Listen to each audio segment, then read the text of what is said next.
All my life, I've been surrounded by very strong and competitive females. Even as a runner representing Singapore, I have to constantly push myself on track because everyone is so ready to outdo each other.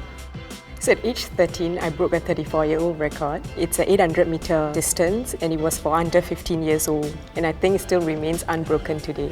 So sometime in my mid-20s, due to work commitments, I had to stop competitive running. And it was around that time that someone told me that I'll never be able to compete with the younger girls again. But I didn't want to believe that, so I took it up as a personal challenge to prove that it could actually be done. I eventually delivered. I was the fastest Singaporean female at that time. Well, it was a personal record and achievement for me. So I had relatives asking me, why do I continue to run? It's so unladylike. But that's me. I never settle.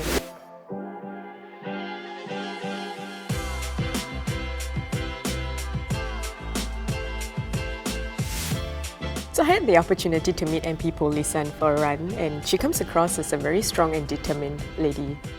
It's amazing because she was a search and rescue helicopter pilot in the Air Force, and now she's the Vice President at Changi Airport Group. So the first thing that struck me was she's really warm and calm. We spoke about our love for running and why she's always pushing boundaries. So what advice would you have for me moving into the next phase of my life? I think in all phases of life, there'll be people who tell you about what you can't do, but don't let other people limit what you want to do yourself. If you decide to do something, go for it, stay focused, just like how you have broken your records. Just stay on your track. I also visited Changi Airport and she showed me around. She explained the involvement in Terminal 4 and 5, and a lot was focusing on robotics and autonomous vehicles. I think she really elevates the role of women in aviation.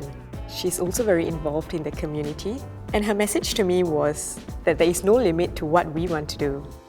If you know what you do impact someone, really changes someone's lives, make them better, I think that will really energize and motivate you. And for me, that is what keeps me going. Meeting her has given me more confidence to continue pushing myself to be the best I can be. In Singapore, a woman can succeed and push boundaries if she works hard, because there are no limits.